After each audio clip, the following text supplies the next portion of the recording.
சங்க இலக்கிய காலகட்டங்கள்ல தமிழ்ல நமக்கு தெரியாம லட்சக்கணக்கான நூல்கள் இருந்திருக்கலாம். இன்னைக்கு நமக்கு அதெல்லாம் லட்சக்கணக்கான நூல்கள் தான் எப்படி புரியுதுன்னா, அதோடைய பேர் மட்டும் தான் நம்ம கிட்ட இருக்கு. அதுல இருக்கிற சில வரிகள் சில புத்தகங்கள்ல எங்கேயாவது ஒரு இடத்துல கோடிட்டு காட்டப்பட்டிருக்கலாம். மற்றபடி அந்த புத்தகம் என்ன? அது ஏன் அழிக்கப்பட்டது? ஏன் அந்த புத்தகத்த இன்னும் நம்மளால கண்டுபிடிக்கவே முடியல? அப்படிங்கிறதெல்லாம் பெரிய கேள்விக்குறிகளா தான் இருக்கு. நம்ம தமிழ்ல அழிக்கப்பட்ட ஒரு பொக்கிஷமான மறைந்து போன தமிழ் நூல்கள் அல்லது தொலைக்கப்பட்ட தமிழ் நூல்கள பத்தி தான் இந்த வீடியோல நம்ம பார்க்க போறோம். நான் அதே மாதிரி தொலைந்து போன பல புத்தகங்கள பத்தியும் சொல்லப் போறேன். சரி, முன்னாடி காலத்துல எப்படி எழுத ஆரம்பிச்சிருப்பாங்கன்னு நீங்க நினைக்கிறீங்க? பழைய பனை ஓலைகள்ல தான் எழுதிட்டு இருந்திருக்காங்க. அந்த எழுத்தாணிய வச்சு பயங்கரமா அழுத்தி எழுதுவாங்க.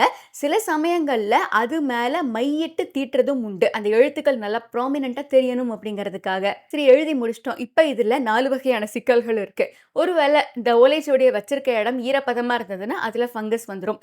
வெயில் ஜாஸ்தியா இருந்ததுன்னா கிராக் விட்டுரும். சின்ன சின்ன பூச்சிகள்லாம் வந்துச்சுன்னா இந்த ஓலைச்சுவடியில ஓட்டை போட்டுரும். ஒருவேளை கரையா மாதிரி அரிக்கிற பூச்சிகள் வந்துச்சுன்னா மொத்தமாவே இந்த ஓலைச்சுவடியை அரிச்சிட்டு போயிடும். சரி, இப்படி இந்த பிரச்சனை எல்லாம் இல்லாம இருந்தாலும் ஓலைச்சுவடியில எழுதப்பட்ட எழுத்துக்களுடைய ஆயுட்காலம் சில வருஷங்களுக்கு மட்டும்தான். அதுக்குள்ள யாராவது ஒருத்தவங்க அதை காப்பி பண்ணி ஆகணும். அப்ப அந்த பிரஷரை நீங்க யோசிச்சு பாருங்களேன். தலைமுறை தலைமுறையா எழுதி பாதுகாத்துக்கிட்டு இருக்காங்க அப்படின்னா, ஒருவேளை யாராவது ஒருத்தர் அதை மறந்துட்டாலும் கம்ப்ளீட்டா அந்த ஓலைச்சுவடியும் அதுல இருக்க கான்டென்ட்ஸும் காணா போயிடும். உ.வி. சாமிநாத ஐயர் அவர்கள் என் சரித்திரம் புத்தகத்துல நிறைய விஷயங்கள் எழுதியிருப்பாரு. அதுல ஒரு ஹைலைட்டான விஷயம் பேப்பர் ரோஸ்ட், நெய் ரோஸ்ட்லாம் நம்ம கேள்விப்பட்டிருப்போம்ல. ஓலைச்சுவடியில நல்லா 2 பக்கமும் நெய் தடவி அதில் நெருப்புல போட்டு பயங்கரமா ரோஸ்ட் பண்ணுவாங்களாம். எதுக்காக? எதுக்கு இந்த ஓலைச்சுவடியெல்லாம் இடத்த காத்துட்டு அசிங்கமா இருக்கு, போட்டு எரிச்சு வச்சுருவோம் அப்படின்னு சொல்லியும், சில சமயங்கள்லாம் வீடுகள்ல அந்த கார்னர்லலாம் ஓலைச்சுவடிகள் அழுக்கிட்டே போயிருந்திருப்பாங்க. இதெல்லாம் முன்னாடி காலத்துல நமக்கு இருந்தது. நம்ம பாதுகாத்து வைக்கணும் அப்படின்னு சொல்லிட்டு. குறிப்பிட்ட நாட்கள்ல ஆத்துல எந்த விஷயத்த போட்டாலும் அது பல்கி பெருகும் அப்படிங்கிறப்ப, என்னத்த போட்டாலும் பெருகும் அப்படின்னா நம்ம வீட்டுல இருக்க ஓலைச்சுவடியெல்லாம் போய் உள்ள போட்டுறலாம் அப்படின்னு சொல்லி மொத்தமா எடுத்துட்டு போய் அந்த ஓலைச்சுவடிகள் எல்லாம் ஒரு மாதிரி ஊஞ்சல் மாதிரி கட்டி டெக்கரேட் பண்ணிலாம் தண்ணிக்குள்ள போட்டிருந்திருக்காங்க.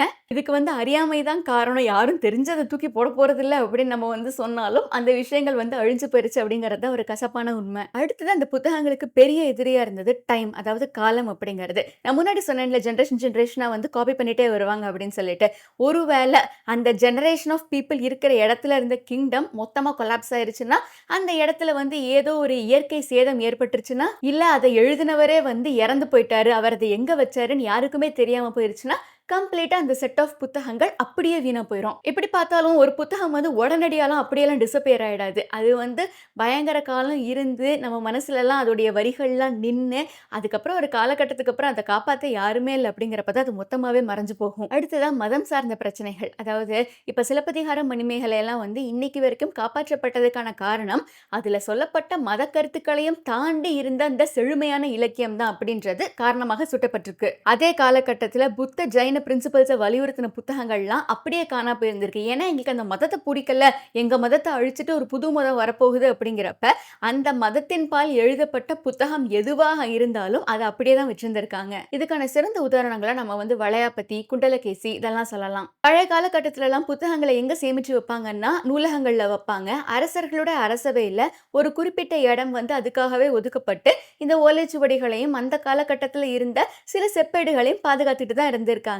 ஆனா யாரோ ஒருத்தவங்க ஒருவேளை படையெடுத்து வந்துட்டாங்க அப்படின்னா அந்த இடத்துல இருக்கிற எல்லாமே அவங்களுக்கு தான் சொந்தமாகும். அப்படிங்கிறப்ப இந்த ஓலைச்சுவடிகள் எல்லாம் நிறைய பேர் ஒரு பொருட்டாவே மதிக்கல. அங்க இருந்த பொருட்களை கவரணும், பெண்களை கவரணும், அதுல காட்டின ஆர்வத்தை இந்த ஓலைச்சுவடியை எடுத்துட்டு போய் ஏதாச்சும் பண்ணலாம், எதுக்காக இவங்க இவ்வளவுதான் சேகரிச்சு வச்சிருக்காங்க அப்படிங்கறத நிறைய பேர் யோசிக்காம தான் இருந்திருக்காங்க. நிறைய புத்தகங்கள் இந்த காரணத்தினாலேயே மொத்தமா நூலகத்தோட சேர்த்து எரிக்கவும் பட்டிருக்கு. கடைசியா இந்த கொலோனியல் பீரியட்லாம் நமக்கு வந்ததுக்கு அப்புறமா அந்த ட்ரெடிஷனல் மேனுஸ்கிரிப்ட் அப்படிங்கிற விஷயமே கம்ப்ளீட்டா இல்லாம போயிருக்கு. ஆனாலும் ஒரு சிலர் அந்த புத்தகங்களை ஏதோ வச்சிட்டு இருந்திருக்காங்க, நம்மளும் பத்திரப்படுத்தி வைப்போம் அப்படின்னு சொல்லி இன்னைக்கு வரைக்கும் தலைமுறை அந்த புத்தகங்களை பாதுகாக்கிறவங்களும் இருக்கத்தான் செய்யறாங்க. பட் இப்போ ஒரு புத்தகம் இருந்து அழிஞ்சு போயிருச்சு அப்படிங்கறத நம்ம எப்படி கண்டுபிடிப்போம்னா, வேற ஏதாவது ஒரு புத்தகம், அதாவது அந்த காலகட்டத்தில் வந்த ஒரு சிறந்த புத்தகத்துல இந்த புத்தகத்தை பத்தின ஒன்னோ ரெண்டோ லைன்ஸை ஒரு மாதிரி ரெஃபரன்ஸா கோட் பண்ணியிருப்பாங்க. ரெஃபரன்ஸா கோட் பண்ணியிருக்காங்களே, இப்போ அந்த புத்தகம் எங்க அப்படின்னு தேடி பார்க்குறப்ப அந்த புத்தகம் இருக்காது.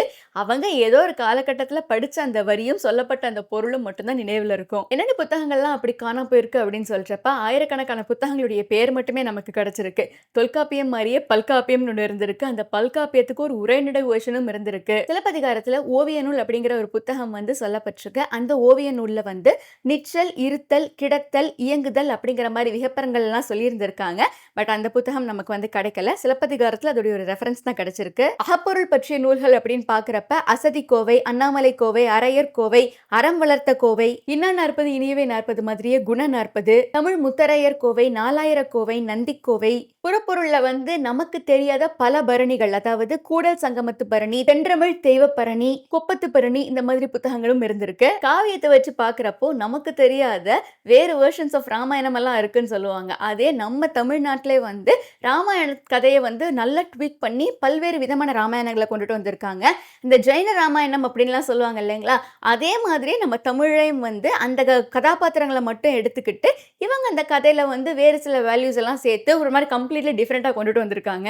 ஏனைய புத்தகங்களை பார்க்குறப்ப வந்து அளவை நூல், அபிநந்த மாலை, வருத்தமானம், அறிவுடை நம்பியார் சித்தம், ஆயிரப்பாடல், காசி யாத்திரை விளக்கம், கிளிவிருத்தம், கோல நற்குடல் பதிகம், சதகண்ட சரித்திரம், சாந்தி புராணம் அப்படின்னு சொல்லி நம்ம சொல்லிட்டே போலாம் இந்த லிஸ்ட். ஆனா அவ்வளவு புத்தகங்கள் வந்து காண போயிருந்திருக்கு. திரும்ப அந்த புத்தகங்கள்லாம் எப்படிமா கிடைக்குது அப்படின்னு நீங்க கேட்டீங்கன்னா, இப்ப ஆராய்ச்சி பண்றவங்க எல்லாம் இருப்பாங்கல்ல, அவங்க எல்லாம் வந்து தமிழ்நாட்டுடைய பல்வேறு பகுதிகளுக்கு போய் பார்க்கிறப்ப அந்தந்த இடத்துல ஒரு குறிப்பிட்ட காலகட்டத்துல சில குடும்பங்கள் வந்து பெருசா இயங்கிட்டு இருந்திருப்பாங்க. ஸோ அந்த குடும்பத்துல வந்து யார் எழுதுனாங்க, என்ன எழுதுனாங்க, அதுல என்ன கதை இருக்கு அப்படிங்கிற மாதிரி தேடுறப்பதான், அதாவது இப்போ 1000 பாடல்களை கொண்ட ஒரு புத்தகத்துல இருந்து நமக்கு வந்து 2 பாடலோ 3 பாடலோ மட்டும் தான் கிடைச்சிருக்கு. ஸோ இப்படிதான் வந்து பல்வேறு புத்தகங்கள் வந்து நம்ம தமிழ்நாட்டுல காணாவே போயிருந்திருக்கு. இன்னை வரைக்கும் அது கிடைக்கல. இப்ப இருக்கிற நூல்களை வந்து பாதுகாக்கிறதுக்காக பெரும் முயற்சிகள்லாம் எடுக்கப்பட்டு இருக்கு அப்படிங்கிறதும் உண்மைதான். இலவச தமிழ் புத்தகங்கள் கிடைக்கிற வெப்சைட்ஸ்லாம் வந்து அந்த புத்தகங்களை எவ்வளவு கஷ்டப்பட்டு போட்டிருப்பாங்க அப்படின்னு நம்ம அதை படிச்சு பார்க்குறப்பவே நமக்கு தெரியும். ஏன்னா ஓலைச்சுவடிகளை அப்படியே அந்த ஓலைச்சுவடி எப்படி இருக்கோ அதே மாதிரி அதை ஃபோட்டோ எடுத்து அதை ஸ்கேன் பண்ணி நிறைய ஒர்க் பண்ணி தான் போட்டிருந்திருப்பாங்க. ஏன்னா அதுதான் நமக்கு வந்து இந்த காலத்தில் அதை மெயின்டைன் பண்ணிக்கிறதுக்கான ஒரு வழி. முன்னாடி யாருமே மெயின்டைன் பண்ணல அப்படிங்கிறதுக்காக இப்போ நம்மளும் பண்ணக்கூடாதுன்னு இல்லைல்ல. சரி, அது நமக்கு கிடைக்கல, ஆனால் இப்போ இருக்கிறத நம்ம மெயின்டைன் பண்ணலாம்ல, அதுதான் அதோடைய மெயின் ஐடியாவே. இது தவிர்த்தும் வந்து புக் பர்னிங் அப்படிங்கிற மாதிரி விஷயங்கள் எல்லாம் நிறைய இடத்துல பண்ணியிருந்திருக்காங்க. ஜெர்மனியில் நடந்த நாசிஸ் புக் பர்னிங் செரிமனி வந்து ஒரு வரலாற்றின் கோர சம்பவம் அப்படின்னே நம்ம சொல்லலாம். இது தவிர்த்து நீங்கள் வந்து என்ன மாதிரி புத்தகங்கள்லாம் காண போயிருக்குன்னு நினைக்கிறீங்க? அண்ட் இந்த வீடியோவில் வந்து நம்ம சொல்லாமல் விட்டு போன புத்தகங்கள் ஏதாவது உங்களுக்கு தெரியுமா அப்படின்னு கமெண்ட்டில் சொல்லுங்கள். அண்ட் உங்களுக்கு இந்த வீடியோ எப்படி பிடிச்சிருந்ததுன்னு சொல்லுங்கள். அண்ட் லைக் பண்ணுங்கள், ஷேர் பண்ணுங்கள், கமெண்ட் பண்ணுங்கள். நம்ம சேனலுக்கு வந்து சப்ஸ்கிரைப் பண்ணிக்கோங்க. அப்படியே ஹைப் ஆப்ஷனும் கொடுத்து என்ன இன்ஸ்டாகிராம்லையும் ஃபாலோ பண்ணிக்கோங்க.